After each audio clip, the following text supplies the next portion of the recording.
is Tim Bergen. I live in Templetooey, Thurles. Relatively close proximity to turbines, you can probably see in the background. So when the project was first proposed, was rolled out locally, people got a chance to see what the project was going to be like, where it was going to be situated. They had the mock-up of what it was going to look like. People did their own research then. I know myself, I drove to a turbine a couple of miles away. You know, there was issues with noise possibly, and I was probably 500 or 600 metres from a turbine, and there was a farm between me and it, and all I could hear was the tractor in the farm. There was no noise from the turbine. Initially, they do catch your eye, but after a while, it's the same as looking at a tree down the road. You don't see them, they blend into the background really. My own opinion is, on flat ground, they can be hidden very easily. If I was to move 400 or 500 yards from here, trees would cover off the turbines. Whereas on high ground, they'll possibly stand out in the skyline all the time, and people will see them more. We have 24 odd turbines here. You can be driving down the road and you can see them all, and 2 minutes later, they're obscured. The trees or the skyline or the bushes are obscuring them. People are passing them on a daily basis, and they blend in really. Yes, there can be shadow flicker, but in my experience, it comes and goes very quick. It's the same as the shadow of a tree moving around. Before this, I wouldn't have seen them up close. I would have seen them in a distance. I would have seen them in other countries more so than here. I would have thought, looking at them in the distance, they're majestic. They're just there, like. So when I see them up close and here, I mean, I probably don't even see them as much now as initially. Yes, the first one was enormous when I went up. It was huge. There was probably an audience watching it go up. But I mean, the last phase I went up just seemed to appear there overnight type of thing. So look, people make up their own minds. That would be my opinion.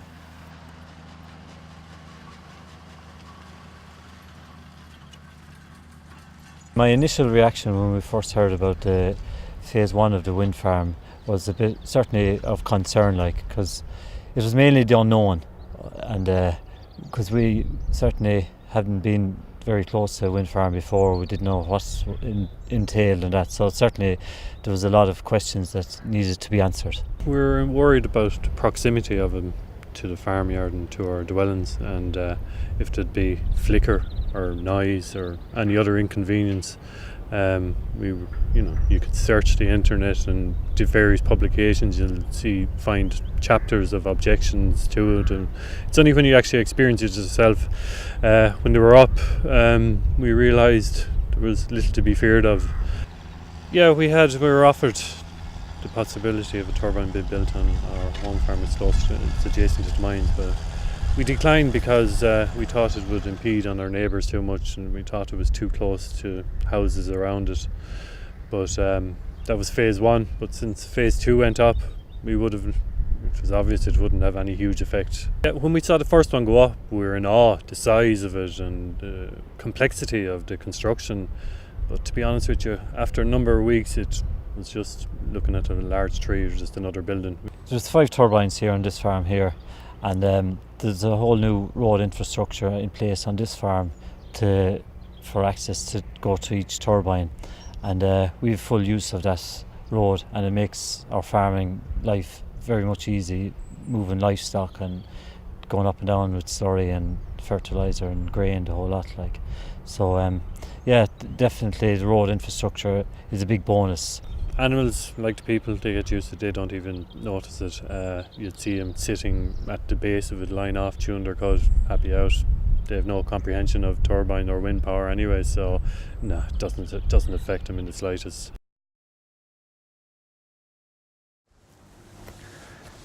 Yeah, I'm standing here beside turbine number 17 on the Lisheen mine wind farm. We're on a reasonable windy day. There's probably about 6 or 7 metres a second wind, and the turbine is probably generating to about maybe 75% of its maximum output. And the sound is very minimum. It sounds like a swish sound. I suppose the initial reaction of the community was one of a bit unknown. They were taking a leap of faith into the unknown. we were still always a bit concerned ourselves, because I'm an engineer myself. You see things on drawings, but really until you see the final the product built, like anybody building a house or whatever, you see lots of things on drawings, but until it's built, does you get the comfort factor that what you've built is what you originally designed. And I can remember the first turbine that was built, and I happened to be working on that Sunday, and it was like as if guys came out from mass in about 3 adjoining parishes, and before I knew where I was passing up to where the turbine was built, and there must have been about 40 or 50 local people there, and they're standing up looking at this thing. They were pretty amazed with engineering. They're pretty amazed that something like this could be built. I think if you speak to people in the community, there's a bit of sense of pride that the parish of mine is a green parish.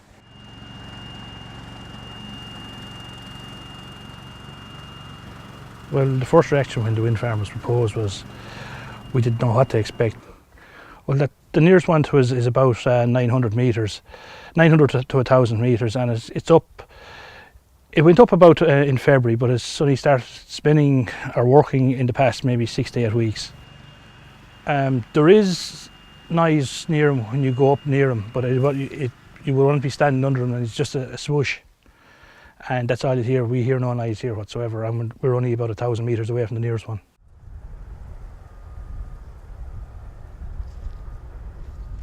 Well, initially when we heard that there were going to be turbines erected, there was a lot of different people had different ideas, and generally it was negative ideas that most people had. And an action group was actually set up here in Moyne, and a number of people were on the action group that they researched it, and some of them went to visit different places where there are turbines. And gradually over time, people came to realise that a lot of the things that were being said weren't based on fact. And any of the people that they went to see weren't dissatisfied with the fact that the turbines were there. And as time went on, then we gradually, time passed, and once the first turbines started to be erected, they didn't seem to be as disruptive or having any of the problems that people thought that they would have. Now, we're actually here in Moyne Sports Field at the moment, and it's the home ground of Moyne Athletic Club. And we have a 400-metre running track. There's an infield then where the younger children run and where a lot of the adults run on grass as well. For an athletic club, we have a much smaller base than a GAA club. We used to have a lot of difficulty going around fundraising, and we found that we were knocking on the same doors again and again. Now, since the turbines came, every year there is a certain amount of money comes to the parish. That money contributes to the development of all capital facilities within the parish, not just the athletic club, but other organisations that have projects to develop. They help with the funding of those projects, which is an immense help, especially in these times. So the athletic club has benefited from developing indoor facilities as well as some of the outdoor facilities for our athletes. We distribute the money on the basis that the money is always spent on capital projects, so that there is a legacy, so that there is, years down the road, there has been a benefit from the turbines, as opposed to money that was freely available and spent, and then suddenly, if it's not there, it can't be done without. So really our key is that there's something to show after it, that it has benefited not me or my generation or my kids, but generations down the road would possibly gain from turbines in an area. Those legacies of the capital infrastructure that's been built in the community, like the mine will be gone, maybe the wind farm will be gone, but those facilities will remain, and they'll be there for future generations.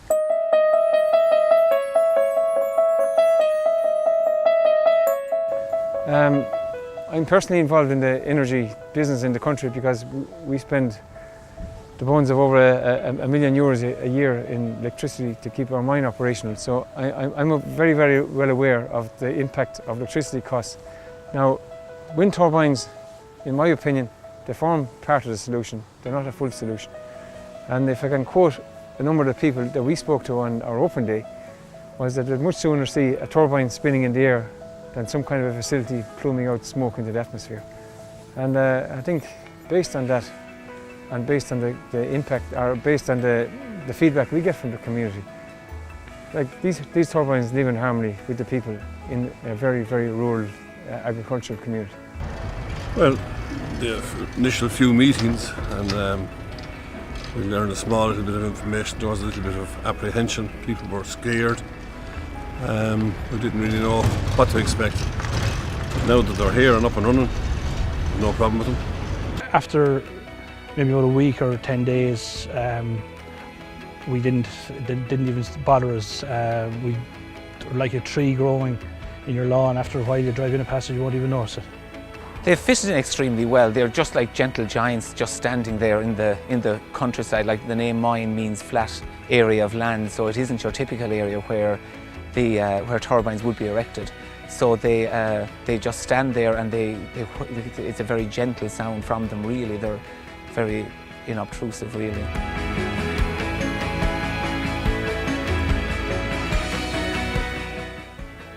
For people that are proposed, there's a proposal there to put up a turbine or wind turbine farms. There are numerous ones near them.